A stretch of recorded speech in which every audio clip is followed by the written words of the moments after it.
పోతాడే.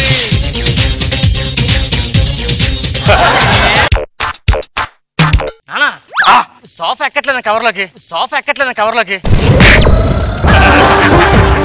అంత చిన్న సంచో సోఫా ఎలా పడుతున్నారా? ముందు బీరో సంగతి చూడేలు చేస్తే ఒక్క దొంగతనం చేయాలి, లైఫ్ సెట్ అయిపోయింది. ఎలా సెట్ అయిపోతాడు? మా కిరణ్ అలాగే సెట్ అయ్యాడు. లాస్ట్ వీక్ స్టేట్ బ్యాంక్ లో 1 లక్ష రూపాయలు లేపేశాడు. ₹1,00,000 సెట్ అయిపోతాడు లైఫ్. పోలీసు దొరికిపోయి లైఫ్ సెట్ అయిపోయింది ఇంకా జైల్లో. హలో, సంబంధం అండి. కట్నం కూడా వద్దండి. మహానుభావులు అండి మీరు. ఈ కాలంలో కూడా కట్నం తీసుకోకుండా పెళ్లి చేసుకుంటారంటే ఇంట్లో ప్రతి వాళ్ళకి జాబులు ఉండాలండి.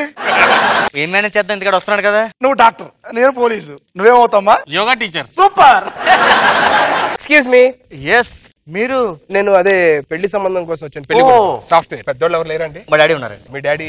డాడీ అన్నయ్య ఎక్కడైతే ఉంటుందో, అరాచకాలు ఎక్కడైతే జరుగుతాయో, సొసైటీ ఎక్కడైతే పాడిపోయిందో అక్కడ ఈ డీసీపీ రామచంద్ర ఉంటాడు.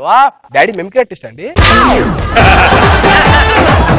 డేటాబేస్ అంటే తెలుసు మీకు? తెలుసండి. ఏంటది? డేటాలో బేస్ ఉంటుంది. మీకు శాలరీ ఎంత ఉంటుంది సార్? నాకు ₹1,00,000 ఇస్తారు సార్. ఏం చేస్తారు సార్? ఏం లేదు, శాలరీ టైం కి కౌంటర్ దగ్గరికి నేను సాఫ్ట్వేర్ అంటే ₹1,00,000 ఇచ్చేస్తాను. ఎందుకు మీ జాబ్ ఏంటని? అంటే ఇప్పుడు ఇండియాలో మనకి మార్నింగ్ కదా సార్. అవును. యుఎస్ లో వాళ్ళకి నైట్ అయింది కదా. అవును. ఫోన్ చేసి అందరం లేపాలి అక్కడ.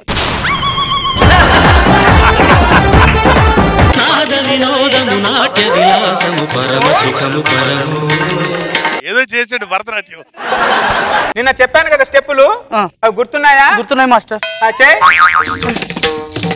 ఏంట్రది మాస్టర్? అలా నడుముని బయటికి తీస్తే అలలాగా బయటికి వెళ్ళాలి నడుము. అలాగా మాస్టర్. ఎందుకు మాస్టర్ ఏడుస్తున్నారు? ఏం లేదురా, నేను యాక్చువల్లీ డాన్ అవుదాం అనుకున్నా. మా అమ్మ నన్ను డాన్సర్ ని చేసేసింది. చెప్పురా, నేను డాన్ అవ్వాలంటే అర్జెంట్ గా ఏం చేయాలి? డాన్స్ సినిమా చూడాలి. డాన్స్ సినిమా చూడాలా? అయితే పద.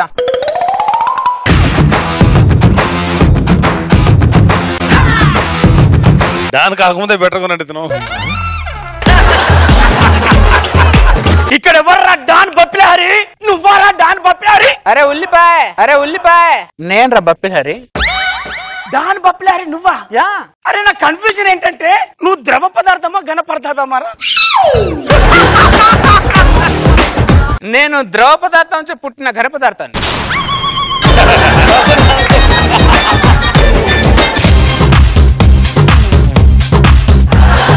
ఒక స్కూల్ టీచర్ నండి. స్కూల్ టీచర్ ఉంటే బాధలు మీకు తెలుసు కదా. నానా టార్చర్లు పెడతారు.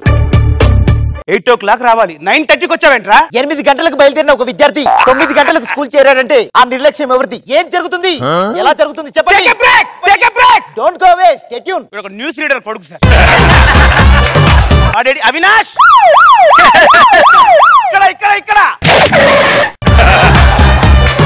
గేట్కి రావాలి. 9కి ఎందుకు వచ్చావు? అవసరాల కోసం దారు తొక్కే పాత్రలు తప్ప.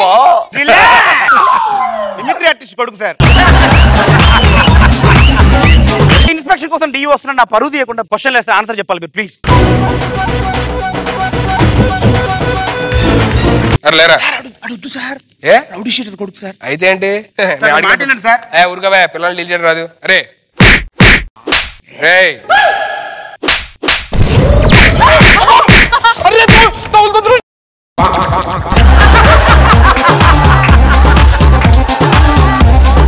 పిల్లల్ని బాగా డీల్ చేసాడు సుధీర్. ఏంటి ఆడు కొడుతున్నాడు? నన్ను చాలా సార్లు కొట్టాడు. ఏం చేసావు? ఎవరితో చెప్పుకోలే. ఇది కూడా ఎవరికి చెప్పొద్దు.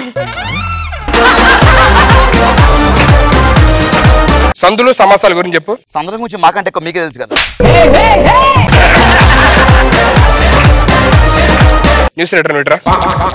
కాస్ థీటా సైన్ థీటా గురించి చెప్పు. మీకున్న తీట గురించి అందరికి తెలుసు కానీ ఆ తీటలు ఎవరికి తెలుసండి? చెట్టు ముందా విత్తనం ముందా? విత్తనాల గురించి మీకే ఎక్కువ తెలుసు కదా. ఓరి నాయనో, స్క్రిప్ట్ అంతా నా మీద రాసినట్టున్నారు వెళ్ళి. ఒక బోయేవాడి బాణానికి ఇది బలి అయిపోయింది. ఒక మగవాడు చేసిన మోసానికి నేను బలి అయిపోయాను బాబు గారు. ఎవడా ఎదవా. నీళ్ళొచ్చి మట్టిలో పడ్డా, మట్టొచ్చి నీళ్ళలో పడ్డా కరిగేది మట్టే కదా బాబు గారు. మట్టే గొప్ప ఫిలాసఫీ. రేపు నా బిడ్డకి తండ్రి ఎవరని ఈ లోకంలో అందరూ అడిగితే నేను ఎవరి పేరు చెప్పాలి? రేష్మే అంటే ఆడదానిగా ఒక అర్థం చేసుకుంటావని.